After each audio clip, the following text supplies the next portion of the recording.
ಮಕ್ಕಳೇ, ಈ ವಿಡಿಯೋದಲ್ಲಿ ನಾವು ಇವತ್ತು ಕಾಗುಣಿತಾಕ್ಷರವನ್ನು ಸುಲಭವಾಗಿ ವ್ಯಾಕರಣಬದ್ಧವಾಗಿ ಹೇಗೆ ಉಚ್ಚಾರಣೆ ಮಾಡುವುದು ಎಂದು ತಿಳಿಯೋಣ ಬನ್ನಿ.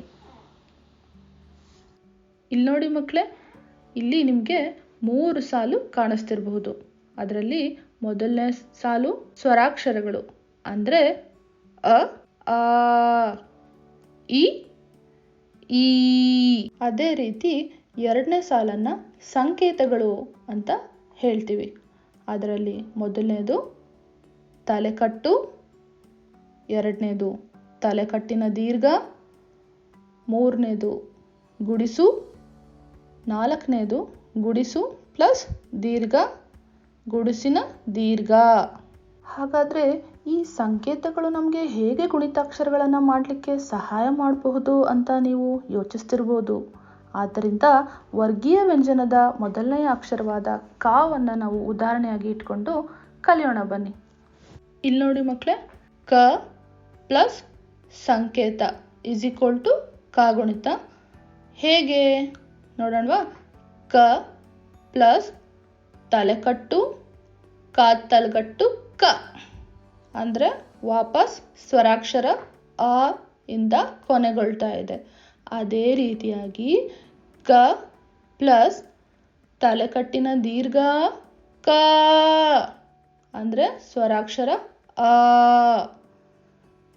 ಮುಂದೆ ಕ ಪ್ಲಸ್ ಗುಡಿಸು ಕಿ ಸ್ವರಾಕ್ಷರ ಈ ಇಂದ ಕೊನೆಗೊಳ್ತಾ ಇದೆ.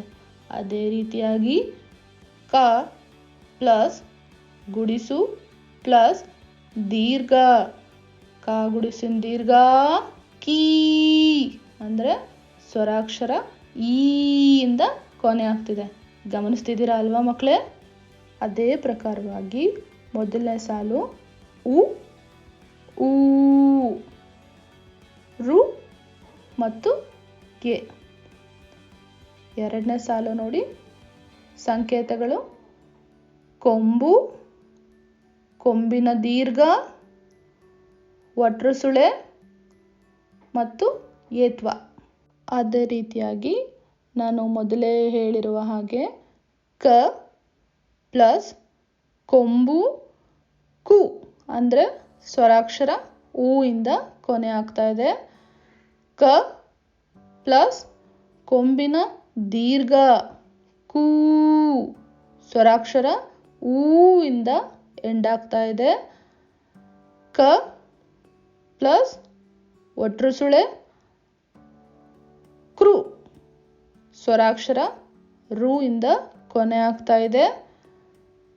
ಕೊನೆಯದಾಗಿ ಕ ಪ್ಲಸ್ ಏತ್ವ ಕೆ ಸ್ವರಾಕ್ಷರ ಎ ಇಂದ ಕೊನೆ ಆಗ್ತಾ ಇದೆ.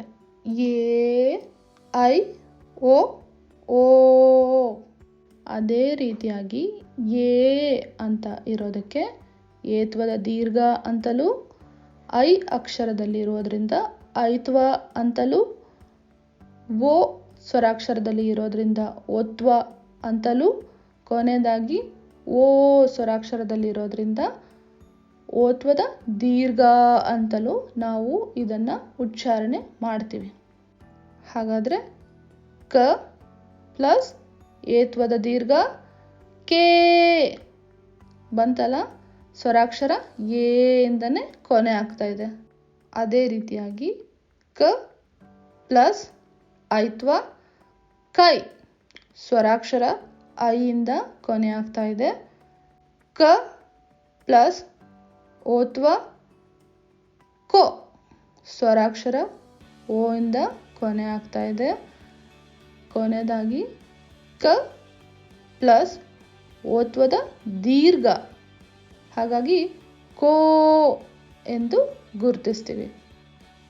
ಔ ಸ್ವರಾಕ್ಷರ ಇರೋದ್ರಿಂದ ಔತ್ವ ಅಂತಲೂ, ಅಂ ಸ್ವರಾಕ್ಷರದ 1 ಸೊನ್ನೆನ ಬಳಸಿ ನಾವು ಅಂ ಅಂತಲೂ, ಅಹ ಸ್ವರಾಕ್ಷರದ 2 ಸೊನ್ನೆನ ಬಳಸಿ ನಾವು ಅಹ ಅಂತಲೂ ಉಚ್ಚಾರಣೆ ಮಾಡ್ತೀವಿ.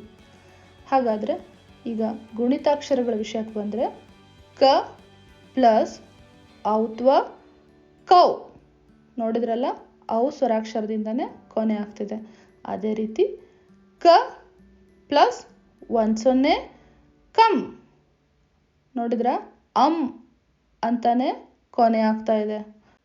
ಕ ಪ್ಲಸ್ 2 0 ಕಹ ಅಂದರೆ ಆಹಾ ಅಂತಲೇ ನಮ್ಮ ಉಚ್ಚಾರಣೆ ಕೊನೆ ಆಗ್ತಾ ಇದೆ. ನೋಡಿದ್ರಲ್ಲ ಮಕ್ಕಳೇ, ಹೇಗೆ ಕಾಗುಣಿತ ಅಕ್ಷರಗಳನ್ನು ರಚನೆ ಮಾಡಿದ್ವಿ ಅಂತ. ಇದೇ ಮಾದರಿಯನ್ನು ಅನುಸರಿಸಿ ವರ್ಗೀಯ ವ್ಯಂಜನದ ಎಲ್ಲ ಅಕ್ಷರಗಳಿಗೂ ಇದೇ ರೀತಿಯಾಗಿ ನಾವು ಕಾಗುಣಿತ ಅಕ್ಷರಗಳನ್ನು ರಚನೆ ಮಾಡಬಹುದು. ಮಕ್ಕಳೇ, ಮೊದಲು ಸ್ವಲ್ಪ ಕಷ್ಟ ಅನ್ನಿಸ್ಬಹುದು, ಆದರೆ ಕನ್ನಡವನ್ನು ತಪ್ಪಿಲ್ಲದೆ ಸ್ಪಷ್ಟವಾಗಿ ಬರೀಲಿಕ್ಕೆ ಮತ್ತು ಓದಲಿಕ್ಕೆ ನೀವು ಕಲಿಬೇಕಂದ್ರೆ ಈ ರೀತಿ ಅಭ್ಯಾಸ ಮಾಡೋದು ತುಂಬ ಮುಖ್ಯ. ಆದ್ದರಿಂದ ಪ್ರಯತ್ನ ದಯವಿಟ್ಟು ನಿಲ್ಲಿಸಬೇಡಿ. ಈ ವಿಡಿಯೋ ನಿಮಗೆ ಉಪಯುಕ್ತ ಅನಿಸಿದರೆ ಚಾನಲ್ನ ಇನ್ನೂ ಸಬ್ಸ್ಕ್ರೈಬ್ ಮಾಡದೆ ನೋಡ್ತಾ ಇರೋರು ತಕ್ಷಣವೇ ಸಬ್ಸ್ಕ್ರೈಬ್ ಮಾಡಿಕೊಂಡು ಪಕ್ಕದಲ್ಲೇ ಇರೋ ಬೆಲ್ ಬಟನ್ನ ಒತ್ತಿ. ಆಗ ಮಾತ್ರ ನೀವು ಎಲ್ಲ ವಿಡಿಯೋನ ತಕ್ಷಣ ನೋಡೋಕ್ಕೆ ಸಾಧ್ಯ.